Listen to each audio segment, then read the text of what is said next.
ತಾನೇ ಹೆತ್ತ ತಾಯಿಗೆ ಅತ್ಯಾಚಾರ ಎಸಗಿದ ಕ್ರೂರ ಮಗನಿಗೆ 1ನೇ ಹೆಚ್ಚುವರಿ ಜಿಲ್ಲಾ ಮತ್ತು ಸತ್ರ ನ್ಯಾಯಾಲಯವು ಜೀವಾವಧಿ ಶಿಕ್ಷೆಯನ್ನ ವಿಧಿಸಿರುವ ಘಟನೆ ಚಿಕ್ಕಬಳ್ಳಾಪುರ ಜಿಲ್ಲೆಯ ಗುಡಿಬಂಡೆ ತಾಲೂಕಿನಲ್ಲಿ ನಡೆದಿದೆ.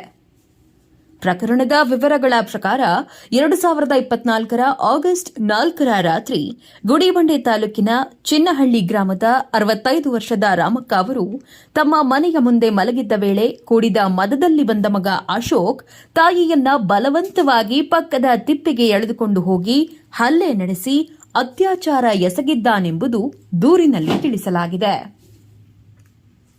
2024ರ ಆಗಸ್ಟ್ 5ರಂದು ಗುಡಿಬಂಡೆ ಸರ್ಕಾರಿ ಆಸ್ಪತ್ರೆಯಲ್ಲಿ ಚಿಕಿತ್ಸೆ ಪಡೆಯುತ್ತಿದ್ದ ರಾಮಕ್ಕ ಅವರು ಪೊಲೀಸರಿಗೆ ನೀಡಿದ ಹೇಳಿಕೆಯ ಮೇರೆಗೆ ಗುಡಿಬಂಡೆ ಠಾಣೆಯಲ್ಲಿ ಮೊಕದ್ದಮೆ ಸಂಖ್ಯೆ 126/2024ರಂತೆ ಕಲಂ 115, 64, 76 ಭಾರತೀಯ ನ್ಯಾಯ ಸಂಹಿತೆ ಅಡಿಯಲ್ಲಿ ಪ್ರಕರಣ ದಾಖಲಾಗಿತ್ತು.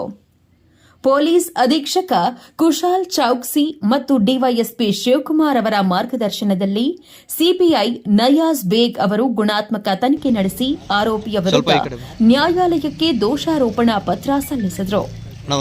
ವಿಚಾರಣೆ ನಡೆಸಿದ ನ್ಯಾಯಾಧೀಶ ಕಾಂತರಾಜು ಎಸ್ಪಿ ಅವರು ಆರೋಪಿಯಾದ ಅಶೋಕ್ ಕೆ ಬಿನ್ ಕೃಷ್ಣಪ್ಪ ತಾಯಿಗೆ ಅತ್ಯಾಚಾರ ಎಸಗಿರುವುದು ರುಜುವಾಗಿದೆ ಎಂದು ತೀರ್ಮಾನಿಸಿ ಕಲಂ 64 BNS 2023ರ ಅಡಿಯಲ್ಲಿ ಜೀವಾವಧಿ ಶಿಕ್ಷೆ ಜೊತೆಗೆ 25,000 ದಂಡವನ್ನ 2025ರ ಡಿಸೆಂಬರ್ 4ರಂದು ವಿಧಿಸಿದರು.